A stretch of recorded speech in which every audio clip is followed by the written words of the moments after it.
The time in London is 5:15 a.m.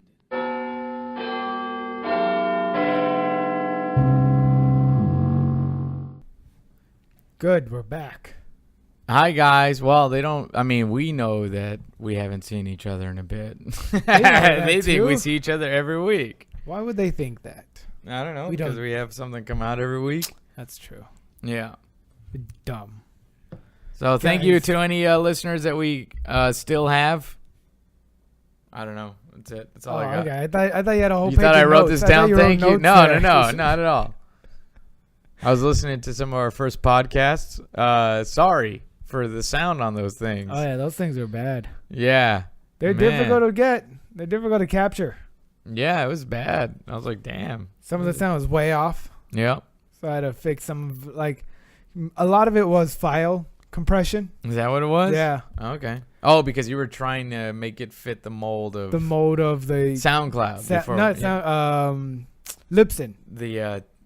We can't go over this amount. Yeah, we can't go over this amount. So there'd be certain things you have to cut. This is very riveting talk. Yeah. No. Sorry, guys. Let's stop. To drop the. All right. Let's just get into it. Johnny Roque, what do you want to talk about? I want to talk about Eminem's new diss album. Is it just a diss album? Pretty much. Because he didn't just do a diss track. He did a whole album. Pretty much, man. About everything? About all the critics, which is what he wanted. I mean, that's what he needs. That's what I was telling mutual friends of ours when we were discussing Eminem's last album and anything like that. Well, his last album, I enjoyed it. But I was like, people were like, yeah, man, I don't know. And I was like, well, he doesn't have anyone to go after. Yeah. Like, that's what he does. Well, he's a battle rapper, you know? It was nice. I felt like his last album, we all should have just said, well, thank you for the music. Please continue on with your life. Yeah. Well, I think the last one was it's funny, man, because right now with artistry, especially in music, but you're going to start seeing it in comedy, there's this old guard that believed in keeping up with the standards of what was set, as in we're supposed to be lyricists, we don't steal each other's style, we respect the elders of this game, and that's the unwritten rule. And that's how hip-hop has been forever, right? Ever since hip-hop was hip-hop. You know, it was always like, respect the elders, don't bite anyone's style, you better sound different, you know, blah, blah, blah.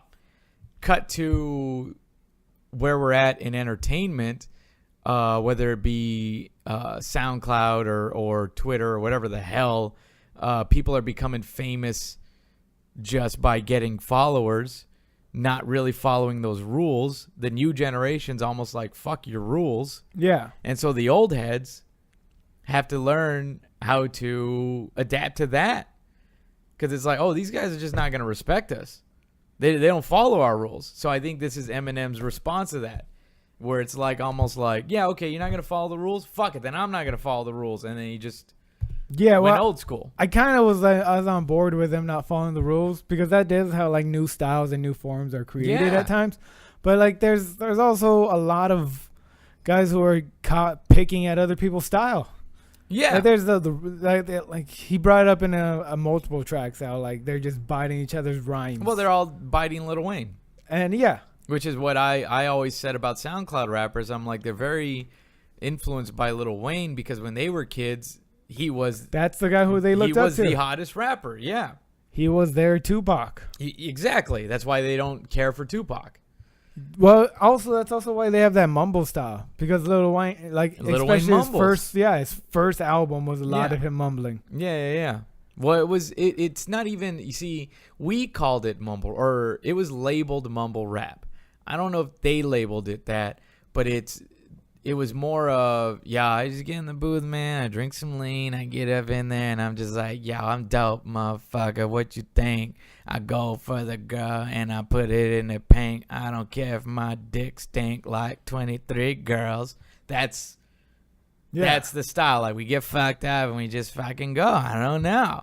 And it just comes out mumbling because they're fucked up. Well, yeah, that too, but and it's a half-ass sell, too, because it's almost like, you know how, like, when you're on stage, and if you fuck up a word, you're like, oh, I'm sorry, I must be high, right? It's a quick out, people laugh, but they let you get away with a mistake. Yeah. If you come into the track already pretending you're drunk, well then who gives a fuck about the quality? Because I wrote it when I was high, man. I don't give a fuck. I'm about that life. They were producers behind this. Of course it was, but that was the sound engineers. But that's what I'm saying. It's a fake sell. Yeah, it's all a fake sell. That's the shitty thing about it. Like some of them, I believe, do have that. Yeah. But then there's other guys who are just like, nah, let's artificially create this part. Yeah, let's just say, let's pretend that we're doing drugs and shit. Like one of the newest rappers that I fucking I've discovered I enjoy that I never thought I would be a Tekashi 6ix9ine. Yeah, just he's an because interesting dude. Stupidly aggressive he is. Yeah, well, he's like a cartoony Sticky Fingers. But like, did you see that interview? Oh, we talked about it. Yeah, we talked about it. Yeah. Okay, so what would you tell me? Like this last song he did with 50 Cent on it.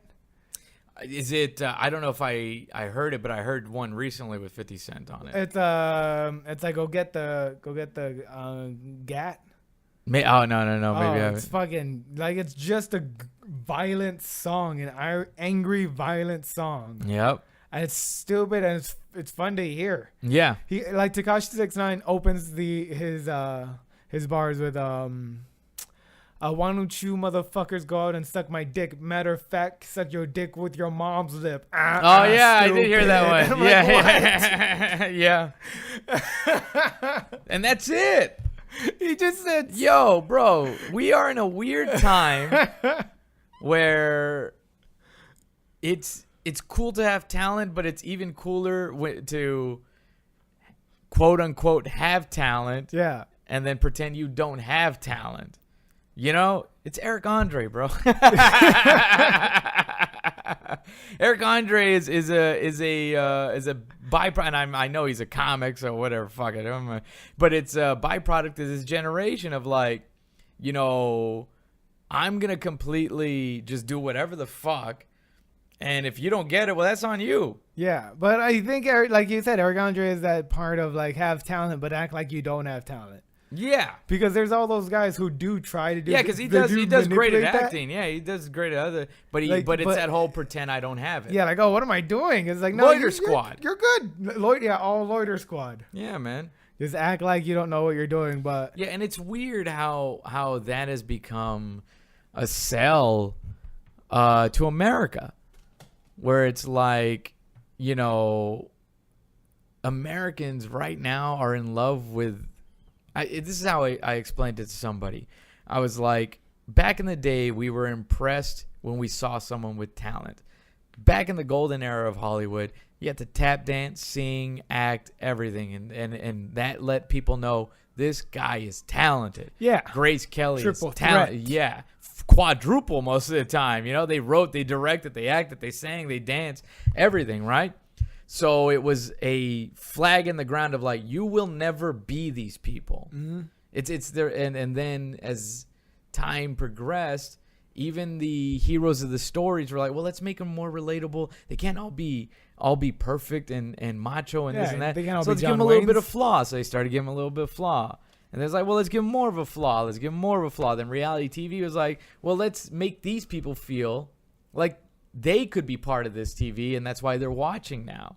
And that's what we've come to. Well, I think the 90s watering down of the family aspect, like starting with Married with Children, and being like, well, you know, we're all dysfunctional, was overwaved to like a point of dysfunctional and not being functional at all, being one and the same thing. Yeah. Which like the later 2000s was like Shameless. Yeah. Like, that's not a dysfunctional family. That family's not a functional family at all. And, you know, here's the other thing is that, so to create this dysfunction, see, when we watch Shameless and Married with Children, we see this crazy family. We're like, oh, my God, look at how terrible they live. We're better than them. At least we're not them. Or some people are like, oh, I'm like that, right? Yeah. Whatever. But what those people don't see is they never turn the camera around and say, oh, no, it took an 8-hour day to just do this one scene. Like, in order to make this look as dysfunctional as possible, it was a team of people. Yeah. So it was still put together. You guys have to remember, this is movie magic. Yes. This isn't real. And that's the problem, that people can't separate the magic anymore in entertainment from the reality. They just feel like it's almost all real. Well, it's Or not real, but you know what I'm saying? No, the hiding of the reality shows. Yeah. Like I was talking over the weekend about reality shows that were fake. Like Joe Schmo, do you remember that? Yeah. That show where everybody on the show was fake except for the guy. Him. Yeah. Yeah, or Millionaire, the Joe Millionaire. Yeah. Where everybody knew the guy wasn't a millionaire except for the contestants. Except the contestants, yeah. Like that level of reality is what people want to believe in. It's like a weird reality prank. I don't only want to, I kind of want to see you win, but I kind of want to see you humiliated, but I kind of want it like there's so much going on, and that is what we're seeing now, at least in music and somewhat in comedy. Well, that's what I saw with this movie I saw today. Thank You for Calling. Yeah. Like in the movie, the number one rated show is Beat the Shit Out of Me. Where like people just getting the shit beat out of them. There you go. And like that's all of YouTube. Yeah. Watch the highest rating views. It's just like some guy getting fails. hit. Yeah, fails. Yeah. People fucking slamming on their face on ice.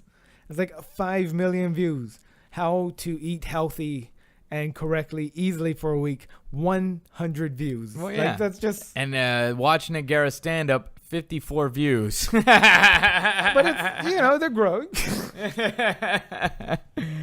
But it's that. Yeah, it's just. Yeah, man. People, I don't know if they like shutting off their brain or they like seeing the pain. I think there's two things. It's weird, man. It's like, and I've said this before, so I apologize to any listeners that are like, they're just repeating the shit. Maybe I am, maybe I'm not.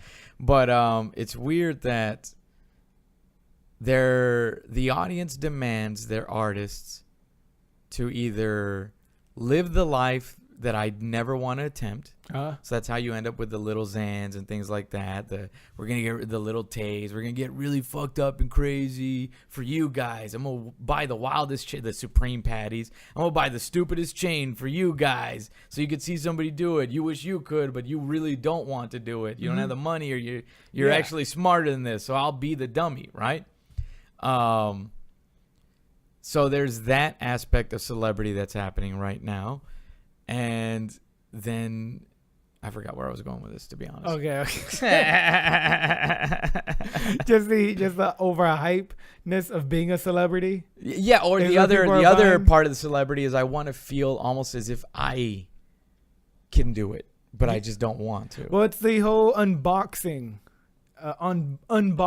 genre. Oh yeah, like watch me buy this and unbox it, so you don't have to. You don't have to. We're all interested in it. That's so funny. That's because people get that feeling of like, oh, it's just like I bought it. They kind of just get the buyer's remorse out of the way. I just want to see what it does. I just want to see it out of the box. Yeah, you showed me the commercial. I want to see it in real life though. Yeah, that's true, man. And that's what people are doing now with their entire life, like their entire entertainment support. It's just watching. It's watching like fucking Kylie Jenner and sending her money because you want to be a part of her success. Yeah, I mean, it's some people, but the unboxing was a better example. I like that one. It's the same probably level the best. Of like, it's probably the best example I've heard of what's wrong. But it's like it's a way of living to the point of, because even with Kylie Jenner, she's living such a lavish lifestyle that if like through social media you kind of feel like you're her friend. Yeah, of course. Like that's kind of that's all it is. Her whole brand is just watch me live life. But that's what I'm saying. Yeah. People are like, okay, great, then do it for us, because we can't get the private jets to France. Mm-hmm. So fine, take my $24 for your lipstick and go get the private jet from me. Yeah, we can't even wear the red bottom heels. Yeah, just do it. That's fine. Full price. Yeah, and the man. pink Ferraris. It's definitely that. And we're in a weird moment where it's blatant now. Like, what'd you feel? Okay, with Eminem's album. Yeah. What'd you feel about him having? Because he didn't have too many artists on his album. He had like. Well, he didn't on the other one, man. He only had one. Like, I think he had two. Well, he had a few singers. On the diss album, he had Joyner. No, he did Royce the 5'9". Yeah, Royce 5'9" was Joyner on it. Lucas. Joyner Lucas, which is on my favorite track. Yeah. And Jesse Reyes. So those were the three. Which was the only three. What do I feel about him not having features? No, like how do you feel like he picked on those three? And Well, Joyner Lucas fucking killed it. yeah, that fucking first 16 bars? Yeah, Joyner killed it. Fucking amazing. I wanted to go running after I heard that. I mean, it's kind of like the way he picked Fresher for Chloroseptic. He liked the guy's vocals. Somebody said, hey, you should listen to this dude, and he liked the vocals. And Eminem actually gave a shout out to a lot of other artists that he respected. Oh no, it's Martin Rizzo. Yeah. Oh fuck. Tell him to text you, bro. Here, let's pause already it. broke off. Okay, go ahead. Okay, good. So Joyner already. yeah, so I mean Eminem keeps an eye out there, and I guess maybe he's just like, yo, I don't know if Joyner's from Detroit. He might be because I think he is. Isn't fucking what's his face from Detroit as well? Who? I can't remember. Oh man, this is what's such the a riveting Detroit podcast. rap artist? Fuck. I don't know. I'll tell you in a minute. There's Big Sean. Big Sean. Yeah. Isn't Big Sean from Detroit? Yeah. And Joyner sounded like Big Sean to me when I heard it. Yeah. I was like, oh, did Eminem get Big Sean to do this? Yeah. And then I looked at it. I was like, nah, this is another dude. Yeah. But the style and like kind of the rhythm. Yeah. And the attack. So of it he was may there. it may be showing love to a Detroit artist. I don't know if Joyner signed his record label. That could be it too. That could be it. You know, so it's different things. See, like not a lot of people want to get on Eminem's tracks, and then he kind of gets personal with his album. See, the thing with Eminem is that you ask him to be on your album, he's just gonna go and destroy the track just because he fucking does it. I think he even tweeted out, try not to overthink this album, and we tend to do that as artists. We overthink our own things. You ever notice that it's easier for you to write somebody else's jokes? Wait. I overthink this. We overthink our own personal stuff. But did he tweet about this yeah, he said, album? I try not to overthink it. Fuck, of course not. He was just going after people. Yeah, There's but no overthinking. like that's the thing. The other one is he overthought it. Yeah. Well, the other one was him just producing music. It was just him doing music. Well, it was him. Like, it was him putting out a here's where I'm at in my life. Mm-hmm. You know, which happens. Yeah. You know, there's a few other artists that do. I mean, Jay-Z did that with 444. Okay. Here's where I'm at in my life, and it led up to the Carters. You know what I'm saying? So 444 was like, yo, I cheated on Beyonce. This is me dealing with it.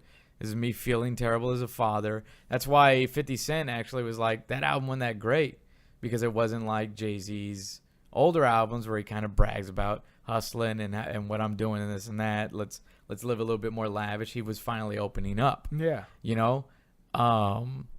But, and I guess what people don't realize, because now everyone's a fucking critic, is that certain albums with artists, sometimes as an artist you have to release this is just for me right now. This is just where I'm at. I got to get this out of the way. It's like when I put out that hour-long video of political jokes. I don't do political jokes anymore, but I had to. For some reason, I was like, I just got to do this. And if I was famous enough to shoot a special, that would have been my political set. Yeah, your political. And then there would have been some people that would be like, what the fuck you doing? We wanted long-haired Nick. Girl, why don't you? Which they did, you know? Luckily, I wasn't famous enough for it to piss off fans. But it was like, yo, but this is what I want to do right now. Yeah. And so his last album, Revival, I think was, hey, I'm opening up to you. I don't know what to talk about. I don't know where I'm at. I'm judging myself. So this is what I feel like right now. But like Revival came out a year ago, right? Yeah. And then before and that, then they fucking all criticized, and he got the fire back. Yeah. But like before that, how long ago was his previous album? What, 3? It was like 3 years. Like 3 years. Yeah. That's what I love about this album. That it took him about a year to just create. Because this album is fucking hot. Like That's good. Every track kind of has this part of it where it gets your heart racing. Yeah. Like even the Stan like fucking skits. Yeah. The Stan skits are back, and it's like, hey man, are you just gonna go after everyone? Oh, Paul. Yeah, Paul. His skits. manager. Yeah.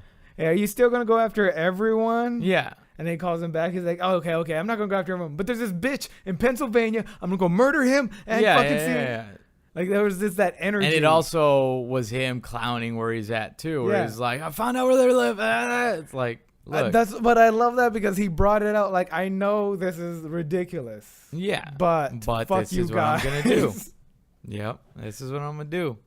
Yeah, I liked it a lot. And you know what? Here's the other thing I like about, I will say this about now, is that there was no hype. Nobody knew it was coming. It just dropped. Fucking dropped. It just fucking was there. So it's almost as if like, yo guys, here's what I put out and I'm already done with it. You know? So say what you say, I'm already done with it. Yeah. I didn't hype you up. I didn't release no videos. I didn't get you ready for it to go. There it is. Bye. And then just you guys what? You guys want to fucking beg on me? Yeah. Let's fucking like, go. Let's there go. You go.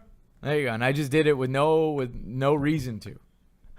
Nobody expected me to do it. I had no ammo before. Yeah. Because it even like I heard Revival is fine. Yeah, I like I don't really care. Like it wasn't something I didn't save any of the songs from my Spotify. Yeah. But when I heard this, I knew which ones I wanted to save. I knew which ones I was just gonna listen to. Because I'm gonna listen to the album another like maybe 2 times. Yeah. Fully through. Oh, I've heard it 4 times fully through. Well, I've already heard it like 3 times. Oh, I've already. heard it 7 times. Okay, well, so that'd be a total of 9 times. I've heard it 80 times. Okay, that's too many times. That is. Is. But like with Revival, I didn't have that. I didn't have that feeling of. Yeah, well, Revival, like I said, it was more personal. It's kind of like watching Gone Girl. Mm-hmm. How often are you gonna put on Gone Girl? Okay. Versus watching fucking Like The Thor Rock. Ragnarok. Yeah, or The Thor Rock? Ragnarok. Yeah, like the old school one. Yeah, Fucking I know Sean The Connery. Rock. Yeah. The Rock is just in the same league as Gone Girl for me. Yeah. Yeah, they're both like very dramatic. They're both. The fucking campy yeah. Nick Cage, Sean Connery. Let's they're, go to. They're still losing They're still losing. Yeah, a but Russian it's more like sub. that old school action I'm film. still in Gone it, Girl but was like drama. it still means a lot to me that they need to find. Really? Yeah, it's weird. Damn, you have a weird. Because I run into like the genre of it and the age of it was made. Because during that time we'll just frame, go with Thor Ragnarok Okay, then, Thor Ragnarok, all right? fucking Because Gone Girl. I can't. I would never talk to any film critic, and I don't think any of them would ever be like, "Oh yeah, The Rock is just like Gone Girl." The Rock has about the same anticipation as Gone Girl. Oh, okay, all right. I guess. I mean, I guess he did have that moment where he talked to his daughter. Yeah, he wanted to, like, there was a character who wanted to kill the world. Okay, yeah, all right. The other character just wanted to like control one man. Okay, all right. I got you. Okay. All right, sure. But anyway. But yeah, okay. So Revival was Gone Girl. Gone Girl. Okay. This one is Thor Ragnarok. There you go. Or Deadpool. Or Deadpool. I feel like this is on another level of that though, because this one has a purpose. This one has an intent. Like even with Revival being a more personal purpose, it's still an artistic purpose of like it's going to be flowy, it's going to be out there. Yeah. Like I feel like while he was creating the tracks, he was creating them for himself. Yeah. But with this one, I like track 1 is about this bitch, track 2 is about this bitch, track 3 about this bitch. This one. You. Yeah. Track 4 is gonna be about me and my bitch. Yeah. I get it. Just and let's go again and again. Yeah, man. It was a surprise. It was a beautiful sense of music again. Yeah, I like the surprise. The reason I pay for Spotify is because I love the amount of new music I could get per week. Yeah. So I listen to like a new album a week at least. Whoa. And like the past few rap albums, I'm just like, these are nice. This is good. Okay. They're just trying to get spins and hits. But this one was like, oh shit, this is fun to listen to. Yeah. Same thing with that. Well, that's why I got Spotify. I didn't have Spotify until this album. Really? Yeah. Because you just. Because I was like, I gotta listen to it, and I have no way to listen to it. I just might as well just sign up for Spotify officially. I was fighting it. Dude, it's really good. I don't know if they will pay us for this, but Spotify is probably one of the best streaming services you can pay for. So put our podcast on. It's on Spotify. It is on Spotify. So guys, go listen to it on Spotify. Listen to it on Spotify. Leave a review. These guys love Spotify. They really love Spotify. Because when damn. No, but it was yeah, man. I liked it a lot. I think did they release 2 versions, the edited version and an unedited version? I don't know. Because I know there's one where like he just says "fag" a lot. Oh through no, an album. that just happens. Through a track. That happens on certain rap albums. That happened on Biggie's "Ready to Die." It's just legal will erase one word that they think is a problem. And it's funny, like back in the 90s, it was more like, you know, we got to bleep out the word Jew. We got to bleep out the word, like that's what happened with No Vaseline. Yeah. You know, Ice Cube's diss. When he was dissing on NWA and he called Jerry Heller, he just said, you know, you got this Jew running your crew. They bleeped out Jew. You know what I'm saying? Yeah. So, which is not a derogatory, but I get it's derogatory when it's intended to be mean, but it's not derogatory, you know? Like, yeah, it's like someone calling you Mexican. yeah, Mexican. like, yeah, it just depends on how you say it. What'd you fucking So, say like that for? In certain albums, they will buff up a word. In one of Biggie's songs, it was for the dudes in the blue suits, which was like a reference to cops. Yeah. And I guess, you know, legal is like, you know, let's not have that, so we'll just put sirens. Mm-hmm. You know, and then one time they bleeped out I'm the son of Satan, and they just did it for the hell. Yeah. Who knows why? You know, they all have different reasons why. Yeah. You know, and on Eminem's Marshall Mathers LP, I remember I thought it was that I was like, how did I get the weird censored one? Like all the tracks are censored, but there's a few words that are missing, and they took out when he mentioned his mother's attorney by name, because the dude's a fucking lawyer. Yeah, and they're gonna find him. People are gonna find him. So they fucking no, it's not even to find him. Okay. He could get sued for more. They're like, yo, you can diss your mom, but don't diss Just a the attorney. lawyer. But The guy who can lose money. you know, at and then this. when he mentioned, I take 6 kids from Columbine, stand them all in line, add an AK-47, a revolver, a 9. That was on the Marshall Mathers LP, the second album, and they bleeped that out because it was right after Columbine. Yeah. Right? It was like a year after. So they were like, no, it's too tragic.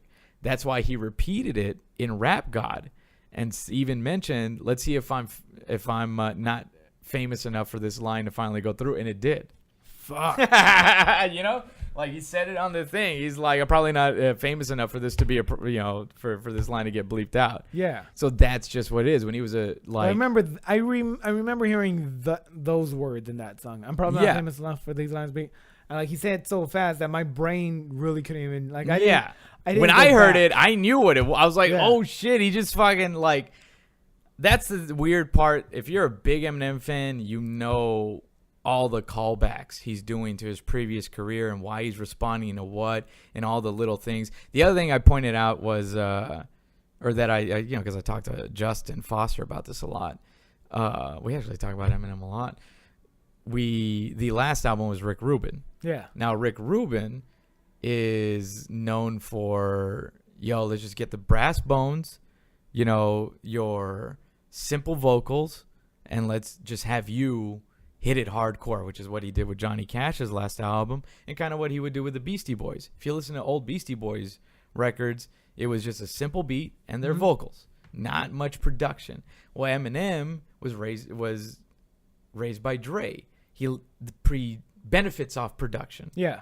So Dre handled this where there's a little bit more production in it, a little bit more beats, which is what Eminem needs. He doesn't need the yo, let's just do a beat and your words. You know what I'm saying? Yeah. He needs that production. Like, we're going to go from here to here to here. So I think this album benefited off of him just going back. Because as much as I know Rick Rubin is thought of as one of the pioneers of hip-hop, which he is not a good influence as a producer for Eminem as a rapper. Okay. You know, and it's kind of like with Nirvana's Nevermind, when they were putting that together, they had the company, because they had done Bleach, right, themselves through a smaller label. Yeah. So it was very distorted. It sounded grungier. When they got to Nevermind, their company was like, well, we're going to give you this producer who's produced a lot of punk albums, right, a lot of rock albums. That guy was so meticulous of a producer that he made sure everything sounded just the right amount, just the right sound of grunge, this and that. Not so much distortion. You had to hear it, but you still felt it. They hated it. Nirvana hated it, but that was their biggest hit. That's what fucking... Well, that's because that was what made it for the rest of the world. Yes. They were taking it out of a genre and putting it in a mainstream. That's it. Sorry, kids. Yeah. Every other people need to make money in this business too. So Revival was very Rick Rubin influenced in my head, you know, and this one is like, let's go back to battling. Let me get Dre. Let me do some of the beats. Let me fucking hammer this out. Well, Revival was again like that artist's path. I felt like Revival was him, like 2 more albums after Revival at most, and it would have been done. Yeah. And like just a quiet goodbye. Yeah. But then when this one dropped, Kamikaze, and I like when he started dissing 50 Cent in like one of his songs, I was like, shit, he went after 50? Really? He's trying to poke a fight with everybody. Yo, he went after everybody that said something. Like D12? He didn't really go after D12, but he was like, hey, this guys, song's done, man. This is done. We're not doing this You know again. what's so funny, man? So Kelsey, not Lane, Hayes, she had made a friendship with this girl who was dating Denon Porter. Denon Porter is one of the members of D12, the one that still works with Eminem, the one that has produced a lot of his songs with him. He goes under the name Mr. Porter now, right? And they were talking about, like, she was telling me, she's like, yeah, you know, Denon kept showing up to the studio, and that's why he stayed as part of Eminem's team. The other guys didn't show up. They would find reasons not to, or they wanted to be tailored to, or they would get hurt, and then the whole proof thing. So he would like tell them, yo guys, get in the studio now. Like Denon would show up immediately to even like, that's why he broke up with his, like, the girl actually broke up with him because he was like, yo, I gotta go to the studio, I gotta go work, MM's hitting me up. And she was like, really, isn't that? She's like, you don't, and he said, you don't understand it, and fucking broke up with her. Yeah, which again, just a quick side note to any artist or any young artist listening to this, that's the correct thing to do. Always. If someone, who is, if you're working, bigger than they're you, your boss. Yeah. If someone who's bigger than you, someone your boss, who's more, that's your boss, who's a veteran, or someone who's just employing you to like work with them, and you like, it's like, well, you know, I'm my own business. No, you're working with somebody now. Yeah. Well, dude, it's a good thing. It's okay. So I'll give you 2 other stories, 2 different artists for this, not Eminem related, but and if we're talking to anyone that's hearing this that is a young artist, so Jay-Z, when he did, you know, you remember the song "Can I Get a What?" Yeah. It had Ja Rule and Emile. Emile was the female rapper. Mm-hmm. She was officially signed to Rockefeller. She was part of the crew, this and that. And, you know, cut to a few years later, she's not popping up anymore. And in an interview, they asked Jay-Z, so what happened to Emile? And he flat out said, he's like, some people think they're too good to show up to the studio on time. Yeah. Simple as that. Simple as that. You get one chance. Yep. I remember hearing a story about, and Nate Dogg said in an interview, where Nate had saw this singer just destroy, like, at a little show. He went up to her and said, hey, you know, I want to bring you out to the West Coast to do some tracks, blah, blah, blah, blah, blah. Her boyfriend wouldn't let her go. And she told him, he's like, yo, I'm going to get you a ticket to fly out to L.A. so you can get in the studio tomorrow. And she called Nate and said, my boyfriend won't let me, this and that. He's like, oh, okay, cool, and just hung up. And that was it. Jeez. He's like, yeah, no problem. And then just hung up. Done. Just done. Because her boyfriend was worried about his intentions. Yeah. And it was like, yo, I just want to put her on some tracks. Oh, I got someone's, like, who was it that did a song with, it's going to kill me. There's this one female artist she did a song with, I think it was Eminem song. She did the vocals on it. Well, there's a few. But like, she didn't get really paid or anything. Oh, I don't know. But she got on, like, later on, she got like work. She got like a record contract or something. Yeah. Yeah, and I her name slips me at the moment, but well, he works with like Skylar Grey quite a bit. I don't know if Kalani is part of his thing, but yeah, there's a few. That's why the D12, like the guy that only showed up because, oh shit, no, I want to work. He was a producer. He turned into more of a producer and started producing tracks for other people, right? So he had more of a reason. The other guys, and he even says in the song, he's like, you guys didn't take this chance to build your own shit. Mm-hmm. He's like, I couldn't just carry you guys the whole time. Like, you should have, maybe we should have politicked more. Maybe you guys should have, like, it's basically, it's the same shit that we all see in this industry. Where it's like, yo, you better fucking take advantage of this. What are you doing? What are Yeah. you doing, man? Are you fucking up? Because it looks like you're fucking up. Yeah, man. And that's nobody basically what takes that is. Yeah.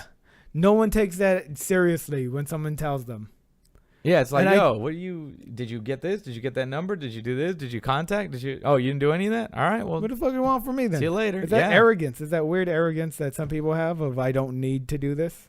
Yeah. They're falling into place. Like we know somebody who, when we were telling them, hey, you should get cards or you should get a website, you should get that. Oh, yeah, And their response was, I'm just waiting for the easiest thing to That's what happen he for said. the easiest way possible. Yeah, I'm just going to wait. Nah, man. Whatever comes my way, comes my way. Maybe the voice is giving it away. But no, that happens to people. Yeah. Whatever comes and their then, way, and comes then their I'm way. the fucking Then, asshole. then you become the asshole. I'm the asshole for recommending actually like, hey, believe in yourself. That was the night I guess I became the asshole That's to what, him. yeah. That's I what told happens that to I was people like, who yeah, become dude, assholes. do this. Oh, yeah, I did. Probably went back like, motherfuckers trying to tell me how to do my career. Like, that's D12 right there. yeah, exactly. Pretty much, I'm pretty sure a handful of those guys went back and was like, this motherfucker Yeah. trying to tell me I've been surviving on my own without him. And then they're back to not surviving anymore. Yeah. Well, I don't even think it was like I survived. There might be that, but it was like, why isn't he waiting for us? Mm-hmm. But Tupac was infamous for that too. Tupac, I mean, the best rappers, are infamous for that. Like Tupac would be like, yo, you got a verse? No, you're not on the song. You got a verse? All right, get in the booth. Yeah. And that's how he would deal it with his crew. Like the Outsiders, he's like, oh, you didn't write something while I was in there? No, get out. I already wrote 2 verses. You get in. And just boom, boom. People would be replaced like that. Well, yeah, because these guys weren't taking it seriously. Yeah. What jokes do you got? What ideas do you got? What evidence do you got? Hey, what sentence do you got? Hey, what ideas for creations do you Yeah, got? you got anything. You got anything? You're just sitting around. You got nothing. Nothing. Out. What video ideas do you got? What That's if? all it is, man. And just everyone, like that's like all the groups that I've been a part of to like work on things. It's people just slowly stopped bringing ideas. Yeah. They stopped bringing anything to the table. Yeah. And then we're just like, okay, well, we're done working together. Yeah. And you've been a part of those groups. Tons. Tons of people Tons who of just people, like, man. hey, I got an idea for this. Yeah, and then they hit me up later like, hey, I want to do that. I'm like, yo, I don't got time, man. Yeah, well, we were supposed to do this 2 months ago. Yeah, I don't got time. What you want to rehash everything that? No, it's done. It's insane how all levels of artistry kind of sync up at some points. Yeah. Because that works in music, comedy, film, A lot of things, man. everything. If you're a part I mean, of like you can a go writing down group. almost every part of entertainment and hear a story like that. You could probably go down a lot of just business in general, but entertainment especially, because a lot of people are like, if you're not moving with me, I'm out. Well, it's the same thing as like sports entertainment. Like people forget that sports entertainment is the Yeah. keyword. Like athletes, that not everyone's going to be a LeBron James, but everyone, like all the athletes that you see working or are on the bench or working some form, they've Yeah. always been like, oh, okay, no, let me do this. Okay, no, okay, I don't have the best 3-pointer, but I do have good training skills. Let me be a trainer. let me I don't heighten the team. Yeah. Yes. I may not be LeBron James, but I could be LeBron James, like a bag boy. Let I'm me his do that. go-to guy. His go-to guy.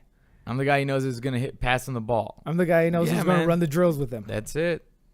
Dude, if you're an asset to people, you will succeed. If you are expecting them to hand everything to you, you will not succeed. You're going to fall. You're going to fall. You're going to become a liability, which Yep. you do.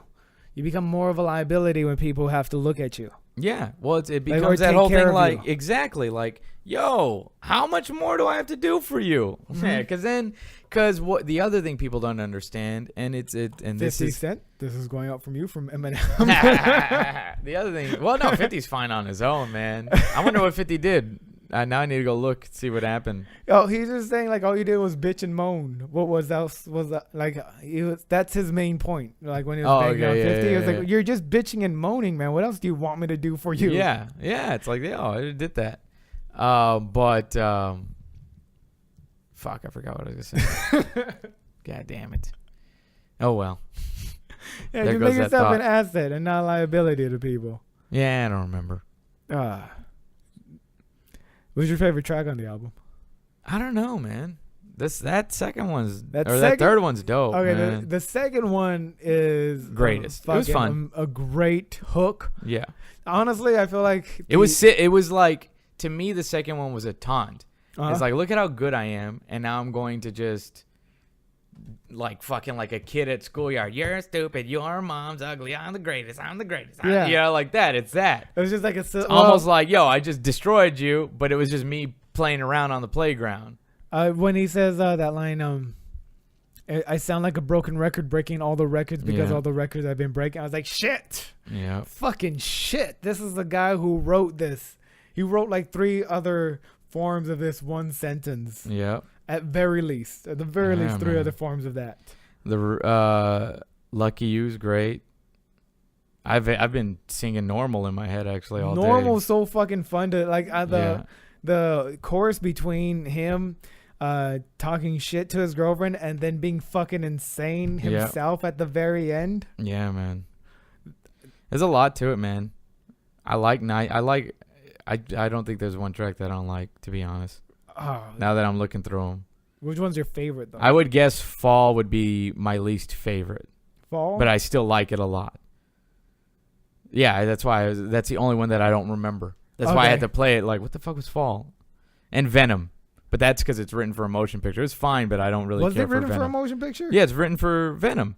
I didn't think it was like, fuck. Yeah, it's written for Venom, the movie. That's gonna be still right. Yeah.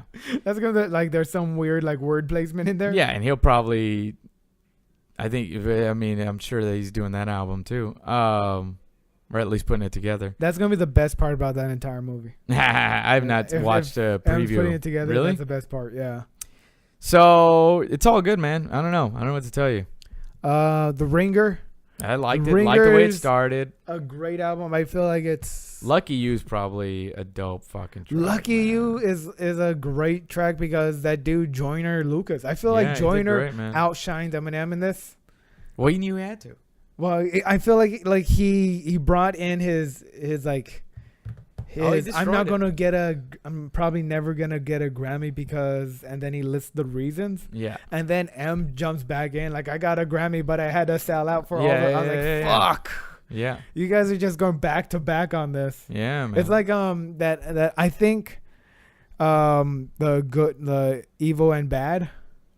Yeah. Like when I heard that, it was okay. Bad meets evil. Bad meets evil. Royce of 5 minutes. Yeah. I thought like, okay, that's fine, but like it's not. Yeah, well, it's funny, like that one. Okay, so with Royce, yeah, they of course, like, what people don't understand is that M, when he was unknown, was really trying to get out of the stigma of people not respecting him just because he was white, right? Uh-huh. So he would battle with a lot of these guys. So he was friends with D12, which he eventually was in, The Outsiders from New Jersey. Like, there's a few tracks where he says The Outsiders, and Royce, right? And amongst others, but those were like the key groups that he was trying to represent for. And Royce was like, yo, you and me, we're great. And early Royce and him were great. Then Royce got bitter, all right, because shit just didn't hit. M couldn't bring him along as much. Shit happened, I don't know. And M actually wrote a whole song about it where it's like, how come we don't even talk no more and you don't even call no more? Yeah, so that's about Royce. You know what I'm saying? And then they cleared it up, figured it out, got back, and I think Bad Meets Evil was, guys getting back on the bike together, but the bike isn't full. It's like, okay, let's pump up. And then now with like Caterpillar and this one, it's like, okay, now we're kind of back, Yeah. But Royce's lyrics now are thinking about, I'm about my family, my kids. I'm about teaching you youngins, teaching this. So he's in a different realm than like a Lucas Joyner who's like, I'm just gonna slaughter. No, you guys. You know what I'm saying? I'm the Christ you guys been praying for. That's how I feel like Lucas Joyner came out of this. Yeah, man, it was dope. Or Joyner Lucas. You know, and I'll say this, man. He spit some Spanish, did it properly. Jesse Reyes, I'm like, okay, all right, good. Maybe that'll get a little bit of Latino out there a little bit, whether intentionally or unintentionally. Yeah, maybe hopefully like that shines a new light on Latinos too. Yeah. Like, oh, they can rap, and it's not all gasolina. Exactly. Nice Guy and Good Guy was weird. It was weird for me. They're weird tracks. Those are weird ass tracks. But that's the thing. You have to. I'm just a nice guy. Yeah. Just suck my dick, bitch. When he switches to that, yeah. it's something you shouldn't really listen to when you're high. Oh, I get of you. anything, because So I was high when I was listening to that. Deep in the album, and I was like, really oh high. fuck, shit. Why are you evil, Eminem? Those would probably be the hardest for people to take if they're not Eminem fans. Mm-hmm.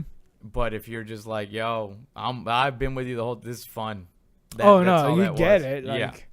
This is him being like his Who knows, man? Just chaos. Well, I thought it was his acknowledgement of like, hey, I'm a nice guy, I'm a good guy, but I can see how you guys. Oh, you don't think I'm a good guy? Well, fuck you. Suck my dick. Yeah. I'm a bad guy. Yeah, I fuck you guys. Yeah. Yeah, Which, those would probably be the hardest ones. It's kind of like the last two tracks on Revival, which I enjoyed because they were a story together. Those last two tracks on Revival got me teary-eyed. Yeah. You know, when he was talking about being hooked up to the machine and this and that. And he's like, slowly dying away. Yeah. And it's that. And, well, he's playing it such a fucking. Castle. I was like, fuck, man. He's playing such a vivid picture of a father's death. Yeah. Like, especially around his kids. Yeah. Like, that's when that song really became personal. Because there was a point when he was talking about his music career in that song. Well, it was the idea of a letter was written in 96, a letter was written in 99, and a letter was written in the overdose to Haley. So it's like, yo, I'm going to make it. I think this album's going to do good. I'm going to go, oh, I'm a hit now, blah, blah, blah, blah, blah. And then it was like, I'm fucking up. That's the idea behind that song. Okay, but like when he's speaking about his music career in those bars, it fails in comparison when he starts talking. Oh, yeah, when he's talked about that's Haley. when they switched to the other track where it was like the fucking, I'm hooked up to a machine. Because even that his 2007 album or 2006, his 2006 album that came out when he's doing he's praying to Haley or like he has a dream. There was Mockingbird. No, I think it was Mockingbird. Yeah, Mockingbird with Encore. Yeah. No, it wasn't Mockingbird then. Because it was the one where he's talking about like Haley's having a dream and he's like, "Where are you going, Daddy? Where are you going?" Oh yeah. Like any song that him and his daughter are on is like it's a weird emotional Eminem that comes out. Well, it's his daughter, man. Because like he's still trying to have this aggressive tone to it. Like I don't give a fuck what's going to happen, and then like, but my little girl's involved in this song. There's a little anger. Yeah. Well, I think it's this, man. You know what? And wait. I will. One last thing. Every time he does talk about Haley, that's really the biggest. That's really that's really the point in his songs where it becomes reflective on himself. Yeah. Because all the other songs are kind of outwards hate, outwards anger. But when Haley comes around, it's that like, holy shit, now I got to examine who I am. Well, here's my real life. Yeah. This is when life started becoming real. Was my daughter. Because everything else is just ridiculous. Because he doesn't go aggressively ridiculous on anything. Like his ex, his mom, his whole entire family, he has gone aggressively aggressively ridiculous on them. But as soon as Haley comes around, it's like, okay, of course, man. But like, girl. that's the position of his music. Yeah, being like, well, you can't be death metal and talking about your love for your babies. Yeah, which he's also addressed. Like, I don't blame you guys. I wouldn't let Haley listen to me neither. Like, you know, so the idea, and that's the thing, is like you have to be a fan to understand how this evolution. That's the crazy thing about what people don't. If you're an Eminem fan, you enjoy the evolution. And I will say the greatest contribution that Eminem gave to hip hop was he allowed rappers to have 3 personalities. Okay. It was like you can have the battle. You can have the battle rapper, but also you can have just the straight lyricist songwriter, and also you can have the introspective moments. And Biggie was doing that a little bit because he had the hustle, but then he would write a song like Suicidal Thoughts. Mm-hmm. But it was never, but he didn't go like deep into it. You know what I'm saying? Where it was like a little bit deeper. Yeah, I think Biggie didn't go deep enough in some of his songs, but he went deep for me. Like, Biggie is one of my favorite rappers. Yeah, of course. And for M to go that deep, Yeah, I Biggie was appreciate. great storytelling. Yeah. Well, he had a rhythm that would bring you along Yeah. with it, no matter what he was talking about. Like, I was talking about with someone who's they're like, who's your favorite rapper, Biggie or Tupac? And I was like, to be honest, Biggie, because like he just wanted me to fuck bitches and get money. Tupac was asking me to kill cops. And that was too much. That's too much for a little Johnny to really understand. Tupac had a lot of different emotions, you know. But the thing with Tupac to me, that's his real name. Mm-hmm. So that's why there wasn't that gift to rap of like, yo, you can be different people, because he was I am Tupac. Yeah, the my end. name's Tupac Shakur. I'm Tupac. The end. You know, so I'm allowed to be whatever I want as long as it's in the world of Tupac. You know, Biggie was like, yeah, you know, I'm a hustler, and I'll give you a little bit of info, but I'm not gonna give you all the info. I'm not gonna let you see me sweat. Yeah, I'm a criminal. I'll give you a little bit, but I'm not gonna give you all. You know how criminals work. Yeah, exactly. M was like, yo, I'm poor, I'm angry, everything's shit now. I have a shitty job flipping burgers. You know, like how many rappers wrote a lyric like, I flipped burgers. That's the reality of it for like a lot of white lower class people. Yeah. And I love that that's like the point when he was like, no, guys, you don't understand. People are going to relate to me. Yeah, well, of course. A lot of people are going to relate to me. Well, because a lot of the country is poor whites. Yeah, the It number just one. is. White people have the highest, Yeah. percentage of poverty? But you know, here's the other fucked up part of the entertainment. And then it's going to sound whatever, but it's like Eminem was afforded that because he was white. Mm-hmm. He's afforded that ability to see, I flip burgers. It's shameless. Whereas there couldn't be a black Shameless. Yeah. There can't be a black It's Always Sunny in Philadelphia. There can't be a Mexican Shameless. There will never. We're 20 years from a Mexican Shameless. We're 20 years from a Mexican, married? We're married with children. If that. Family matters. Yeah. So it's almost like, I'm getting a phone call. Let's put this on pause. Put on pause. So yeah, so it's what I'm basically saying is that, you know, I'm glad that there is that openness in hip hop, but now there's the ability to bounce back and forth between, I'm gonna say some crazy shit, I'm gonna get introspective, I'm gonna say this too, I'm gonna do this, but you're gonna have to fucking deal with it. Which I wish was more in entertainment. I wish it was more too, but there's also that line, that degree where people fuck up.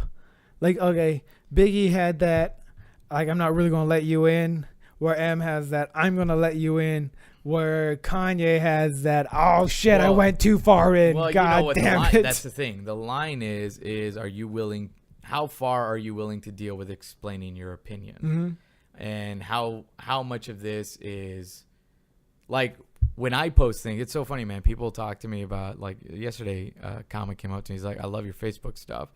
You know, and anyone that comments on my Facebook stuff, if they try to attack me as if I didn't think this through, it's like, oh no, this is all in the realm of what I've thought. Mm-hmm. Like, I've actually thought this for hours. I just finally decided to put it out like this. This is not sporadic. And I will defend my points in every single way. And I'll tell you who I'm talking about, because I thought all of this before. That's M. Yeah. That's Biggie.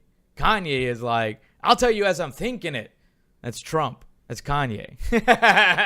I think Kanye actually has that. He thought about it all. He thought about it, but he's also like, but I'm also going to continue to explore it. Jay-Z's very calculated. He's like, I'll let you in on this and this and that and this, but I'm not gonna I'm not gonna give away the fucking magic. Kanye's like, I'm a genius. Yeah, I think that's also probably what fucking Jay-Z had in mind too. Like, let me get this guy. Let me give this guy the limelight. Yeah. This guy's insane enough to keep me. Well, I don't think he knew he was insane. I think with anybody that is at that height of a career, the average person can't handle that shit. Mm. You know what I'm saying? Well, these people are not superhuman. They're just as neurotic and everything like us.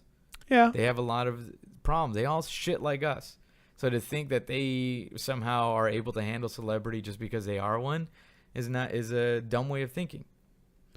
I get that, but that's not the. It's like when I get aggravated, I see it because I have my moments when I get aggravated, and I kind of want to tell people, I'm like, you think I'm able to handle all this shit all the time?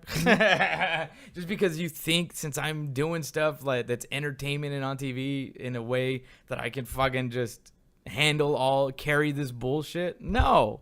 Yeah, but with every Kanye now and then you'll West, sound me go fucking nuts. But with Kanye West, it's like I think it's more of a calculated insanity at the very least. I don't know. I don't know. I don't think it's calculated. You don't think it's calculated? It's exploratory. Okay. I don't think it's calculated at all. It's just I'm jazzing it up.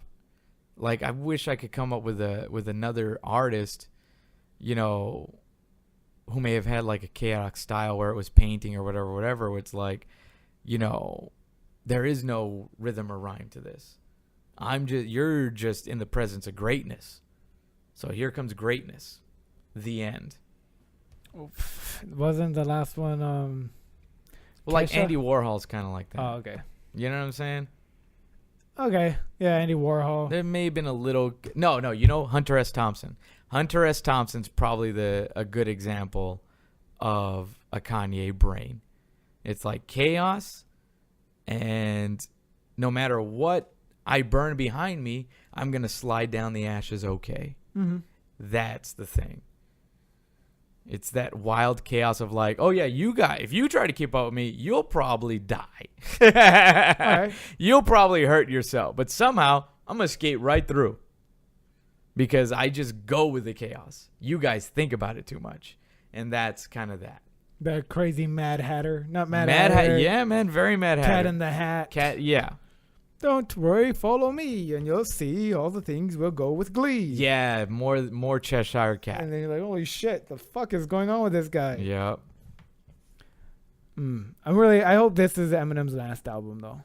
Yeah? Yeah, this was good enough for me to be like, yeah, nah, this is good. He'll keep putting out stuff. Probably will, but I'm waiting to see who the diss tracks that are going to be good. Because like you said, Machine Gun Kelly sent one out. I'm not even going to care for listening to that. It's fine. Like I said, I mean, I heard it and I was just like, yeah, I mean, it was good lyrically, but in my head, I'm like, yeah, but you have so much material on him versus him on you. Well, I'm waiting for like a Little Pump or a Little Zane. They've all said they were happy that they even got mentioned. You haven't seen those posts? I know that they said that. They're just like, this or not, that was dope. Hoping they come out. No, because that's that's that generation. I am. It's Tekashi. I don't know what I'm saying. But I hope they would come out. One of them will. That's not this generation's. Do you think MO. that's why he shot at 50 Cent too? Huh? You think that's why he shot at 50 Cent too? I don't know. To try and get him out at least? I don't know. But he also gave him props too. He's like, I'm responsible for 50. Yeah, but like I think the least, I guess, this person was Lil Yachty when he brought him up. Yeah, he's like, just not for me. It's not for me. I get why people like it, just not for me. Not for me. Yeah, that was the least diss. I can't even say anything about you. It's just not for me. I'm not. I guess I'm just an MC. That's it.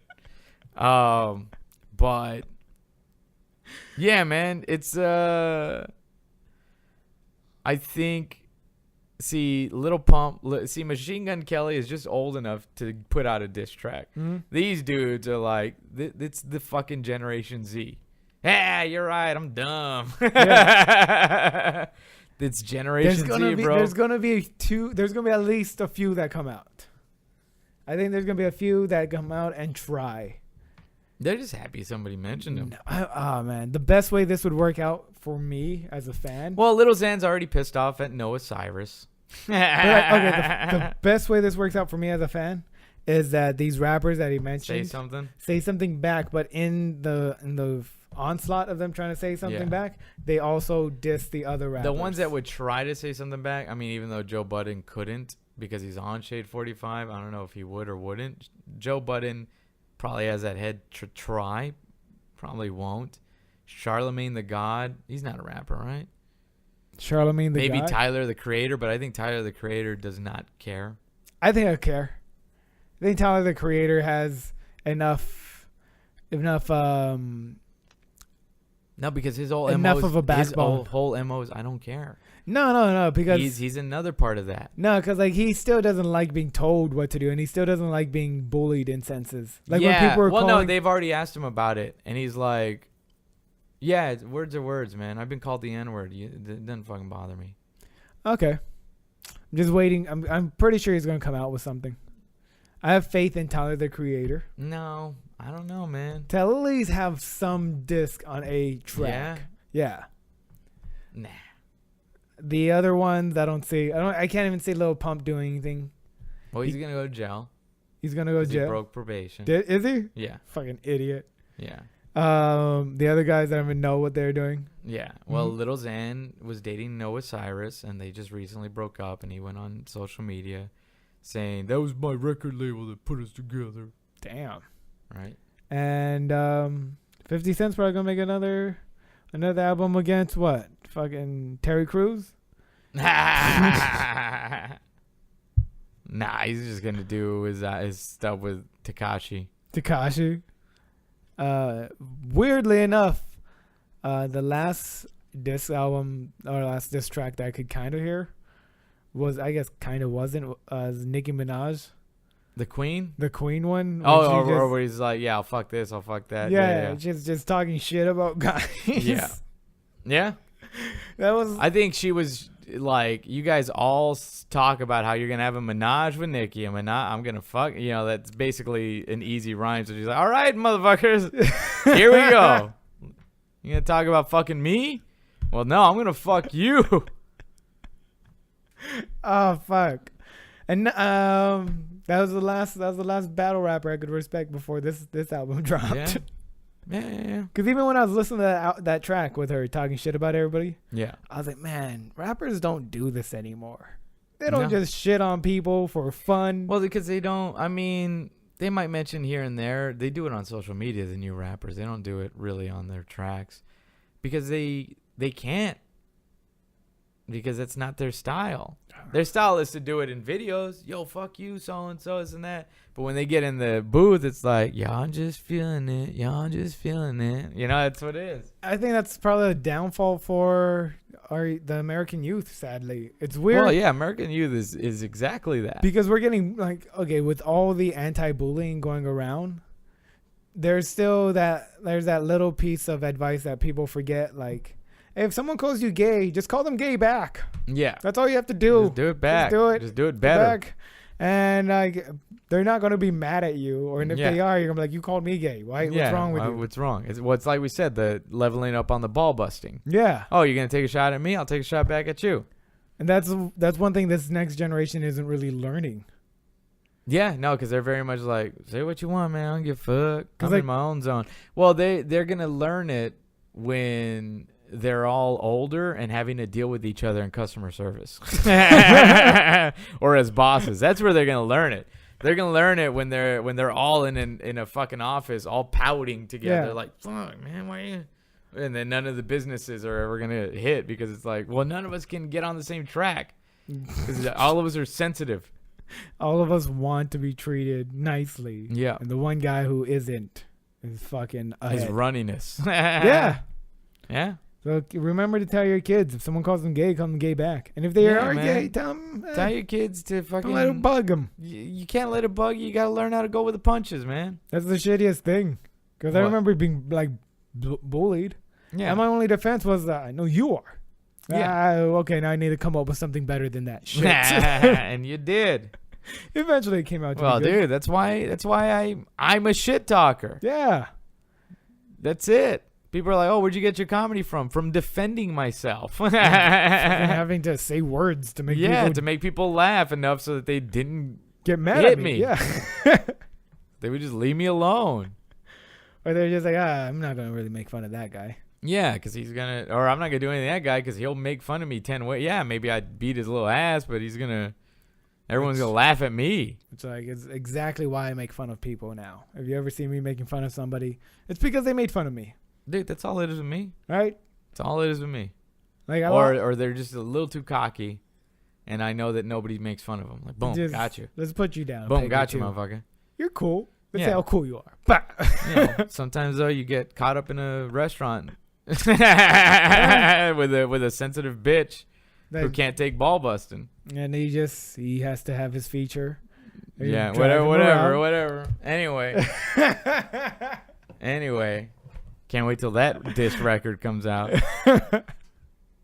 Man. Well, thank you for listening to Tom, Nick, and John. Are we already good? Yeah, we're like an hour 5. Son. So this was all about Eminem, guys. Yeah, guys. Pretty much. Enjoy it and share. Yeah, and give us 5 stars. Go rate it. And check out Scary Stories, True Scary Stories. And if you're from True Scary Stories, thanks for listening. And rate our shit, too. Yeah, and listen to, what was the other one? The Insanity, which is still pretty insane. All right, guys. Have a good night. Bye. Bye. Oh, the time in London is... go ahead. 8:22.